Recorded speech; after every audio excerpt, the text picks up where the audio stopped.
Olá, como vai? Tudo bem? É uma honra e é um privilégio poder estar aqui mais uma vez para uma breve reflexão em torno das Escrituras, em torno da Palavra de Deus. Para esta ocasião, eu quero ler uma escritura que se encontra em Apocalipse, capítulo 1, e o verso 19, que diz desta maneira: Escreve as coisas que tens visto, e as que são, e as que depois destas hão de acontecer. O nosso tema para esta ocasião é a luz da profecia. Repetindo, a luz da profecia. Parte 2, as coisas que são. Bem, estamos vivendo na última etapa da história da igreja noiva de nosso Senhor Jesus Cristo, pois estamos no tempo em que os mortos em Cristo ressuscitarão e aqueles que estão vivos serão transformados. Os mortos ressuscitam primeiro, em corpos eternos, glorificados e incorruptíveis, e depois os que estão vivos serão transformados, recebendo um corpo jovem, glorificado, imortal e incorruptível. Como falamos na parte 1 deste tema, cada carta enviada a uma das 7 igrejas da Ásia era uma verdade, era uma profecia para as sucessivas eras ou etapas ou estágios da igreja de nosso Senhor Jesus Cristo na história cristã, na história do cristianismo. De maneira que em cada era ou etapa da igreja havia um mensageiro eleito e predestinado, pastores eleitos e predestinados, e os membros da igreja do Senhor Jesus Cristo eleitos e predestinados naquela respectiva era ou etapa da igreja do Senhor Jesus Cristo. Em cada era ou etapa da igreja havia uma mensagem com a qual se alimentavam os eleitos ou os membros da igreja do Senhor Jesus Cristo. Em todas as eras havia o joio e o trigo, o bode e as ovelhas. Havia os filhos das trevas e os filhos da luz, os filhos de Deus e os filhos do maligno. Logo, houve os santos que pregavam a palavra, assim como também havia os hereges. Havia aqueles que foram contra a palavra de Deus. Havia os que deram a vida pela palavra e havia aqueles que matavam as pessoas que pregavam a palavra, que viviam a palavra e que se entregavam à palavra de Deus. Eles eram assassinados, mortos e perseguidos pelos hereges, por aqueles que não aceitavam a verdade revelada de nosso Senhor Jesus Cristo. E havia também aqueles que criaram outro evangelho, um evangelho falso, um evangelho gnóstico, um evangelho que não estava de acordo com as palavras sagradas, com a mensagem bíblica, com a mensagem dos livros canonizados pelo povo de Deus que liam essas escrituras em suas congregações, em suas cidades. O apóstolo São Paulo, ele aconselha Timóteo quanto a esses hereges, quanto a esses falsos profetas que estavam dentro da igreja, tinham aparência de piedade, então eram crentes, eram cristãos.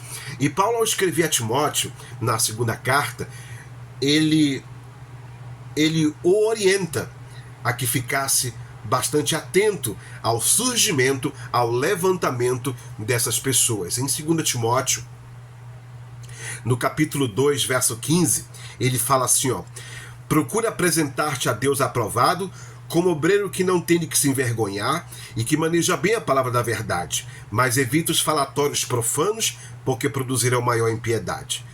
E a palavra desses roerá como gangrena, entre os quais são Himeneu e Fileto, os quais se desviaram da verdade, dizendo que a ressurreição era já feita, e perverteram a fé de alguns. Então Paulo aqui está orientando quanto ao levantamento de 2 hereges, 2 pessoas que já estavam naquele tempo deturpando a palavra, Himeneu e Fileto.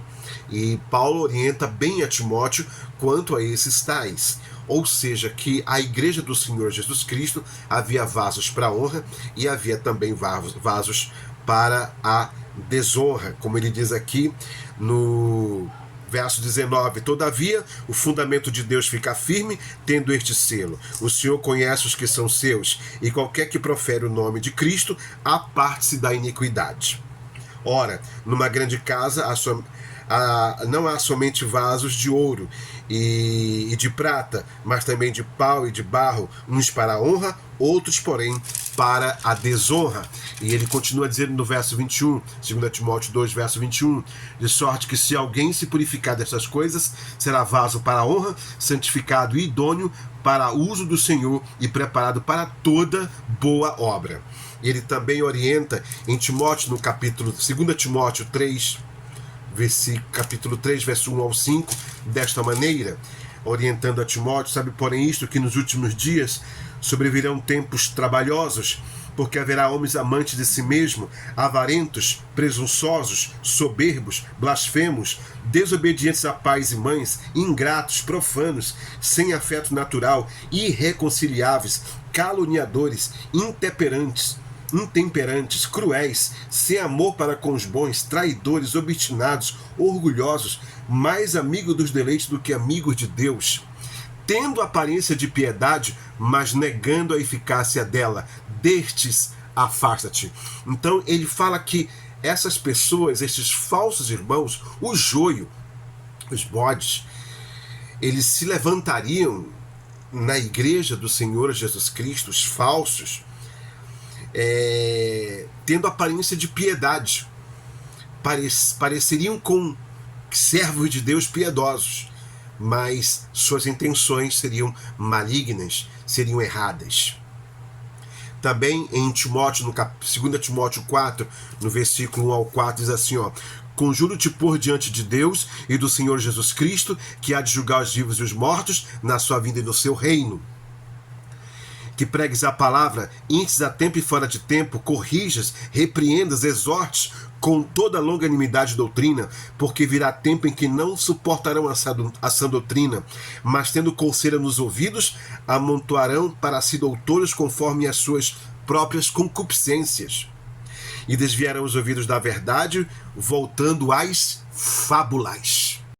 O próprio apóstolo Paulo, como mensageiro para a primeira era da igreja, representado pela igreja de Éfeso, ele é abandonado por muitos dos seus obreiros, por muito daqueles que estavam com ele dia após dia. Começam a abandoná-lo, começa a desconfiar dele, começa a ir contra ele e a falar coisas erradas contra ele.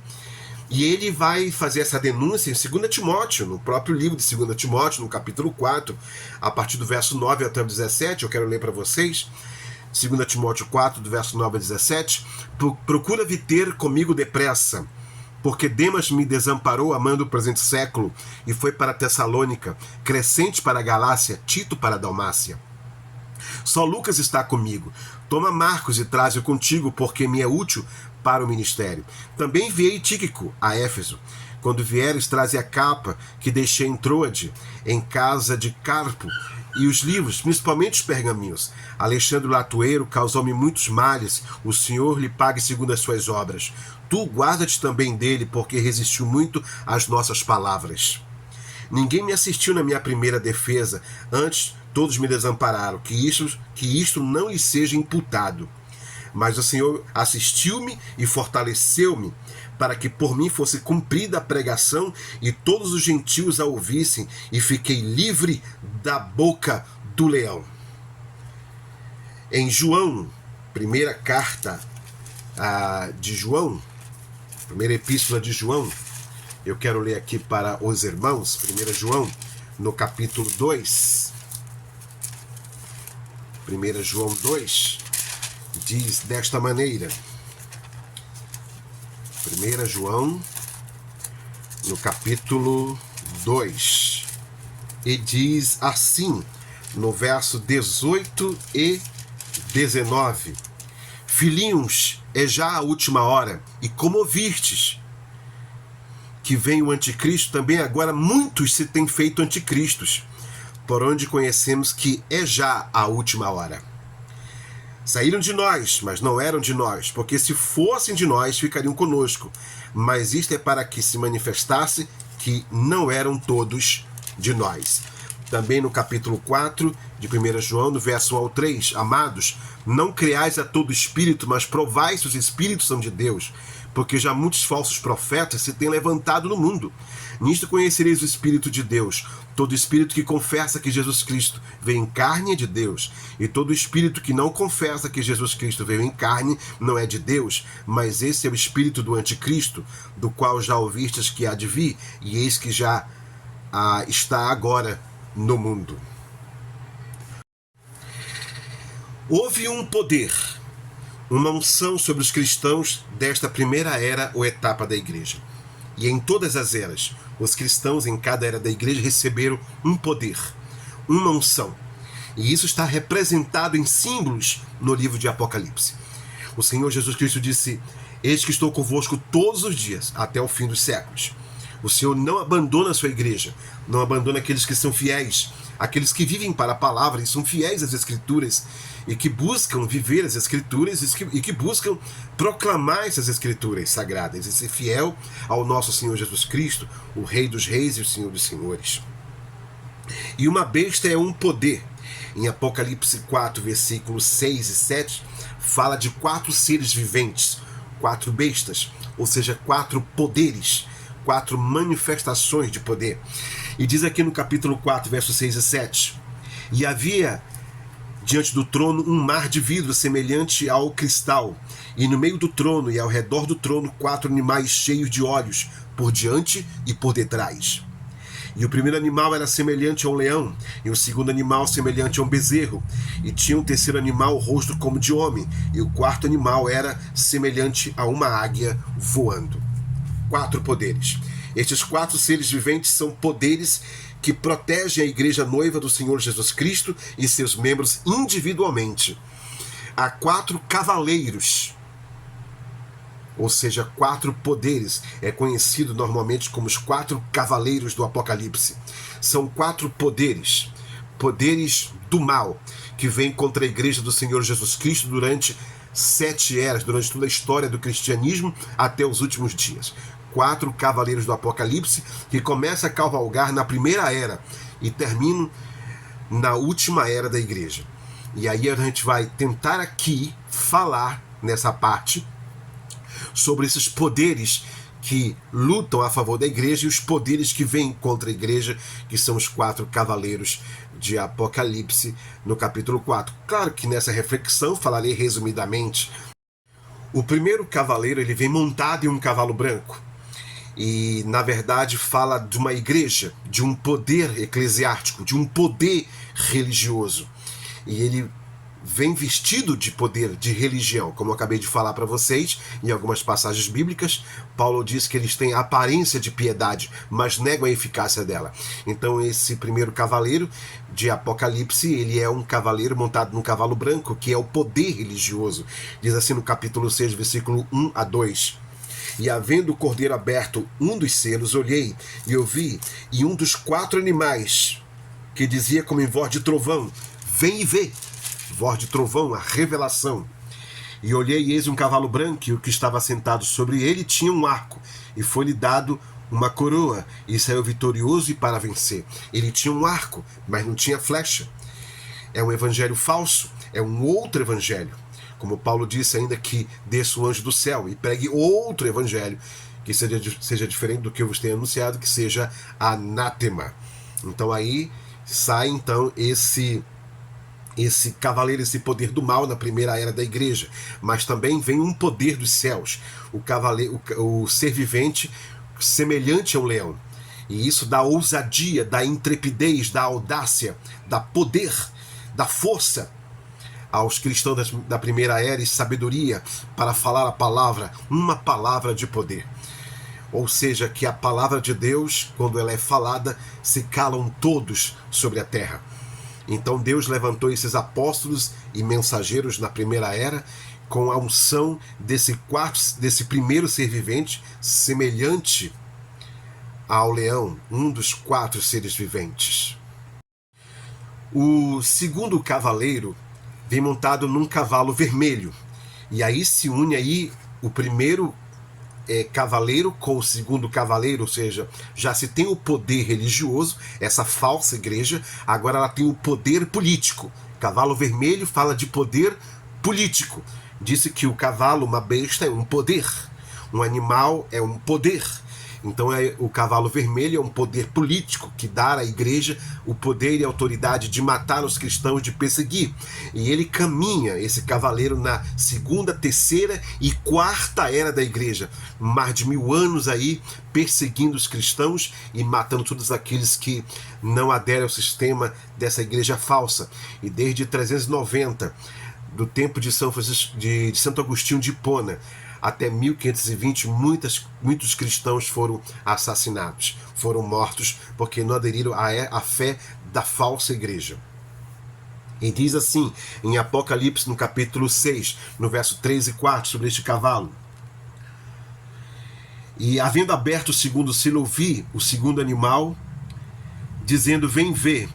E saiu outro cavalo vermelho, ao qual estava assentado sobre ele, e foi dado que tirasse a paz da terra e que matassem uns aos outros. E foi-lhe dado uma grande espada.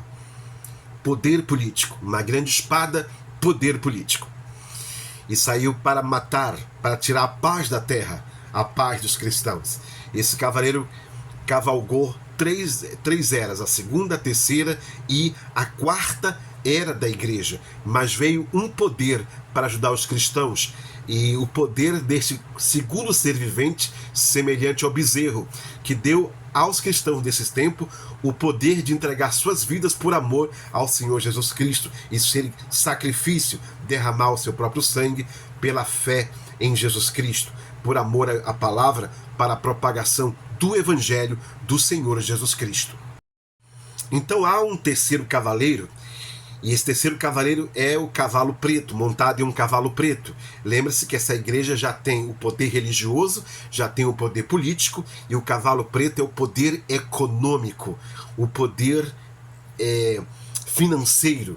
Então ela tem esses poderes, e para combater esse cavalo preto, então vem um poder dos céus. Havia um ser vivente que tinha o rosto semelhante ao homem. Fala da sabedoria, de uma unção que vem sobre os cristãos para lhes dar sabedoria, não só bíblica, mas também humana. E Deus levantou para esta era, este cavaleiro inclusive, ele cavalga na quinta e na sexta era da igreja. Ou seja, de 1520 até 1906 aproximadamente, aí, esse cavaleiro montando aí e trazendo um evangelho falso, o cavalo preto. Mas há um poder, esse ser com o rosto semelhante ao homem. E nessa época levantou-se muitos homens sabidos, inteligentes, como Martinho Lutero, Zwinglio, João Calvino e tantos outros homens de Deus, João Wesley, George Whitefield e tantos outros, que Deus usou com o poder do evangelho e com o poder da sabedoria para proclamar a palavra de Deus, para levar a palavra do Senhor aos quatro cantos da terra. Sobre este cavaleiro está em Apocalipse capítulo 5, capítulo 6, versos 5 e 6, que diz assim, ó: e havendo aberto o terceiro selo, ouvi dizer o terceiro animal: vem ver. E olhei, e eis um cavalo preto, e o que sobre ele estava assentado tinha uma balança em sua mão. E ouvi uma voz no meio dos quatro animais que dizia: uma medida de trigo por um dinheiro, e 3 medidas de cevada por um dinheiro. Não danifiques o azeite e o vinho. É a época em que começam a se vender indulgências, se vender salvação. E quem tinha dinheiro pagava a sua salvação. Lutero, ele viu esses desmandos na igreja e pregou as suas 95 teses na capela de Wittenberg em 1517. E começa aí a reforma protestante. Então Deus foi usando outros homens para começar a pregar o evangelho com muita sabedoria e com sabedoria também humana nesse tempo, nessa época. E quero dizer também que nesse mesmo tempo em que há esse poder celestial, desse ser vivente semelhante ao homem, que vem sobre os cristãos desse tempo da quinta e sexta era é inventada também a imprensa por Johann Gutenberg. Livros começam a ser impressos, as Bíblias começam a ser traduzidas para outros idiomas e impressas também. Muitos livros são escritos. Deus começa a fazer uma grande obra. E aí entra o quarto cavaleiro do Apocalipse, já na sétima era da igreja, ou seja, a nossa era, a era de Laodiceia, a última era da igreja, que precede o arrebatamento da igreja. É o cavaleiro montado num cavalo amarelo, ou seja, pardo. E conta-se que, na verdade, esse pardo é a mistura da cor a branca, vermelha e preta, e forma-se a cor parda, ou seja, que o quarto cavaleiro ele vem com os poderes dos três cavaleiros anteriores, ou seja, com o poder religioso, com o poder político e o poder financeiro. Ou seja, e a escritura fala assim no capítulo 6 de Apocalipse, verso 7, verso 8, e havendo aberto o quarto selo, ouvi a voz do quarto animal que dizia: vem ver. E olhei, eis um cavalo amarelo, e o que estava assentado sobre ele tinha por nome Morte, e o inferno seguia. E foi-lhes dado poder para matar a quarta parte da terra, com espada, e com fome, e com mortandade, e com as feras da terra. Interessante isso.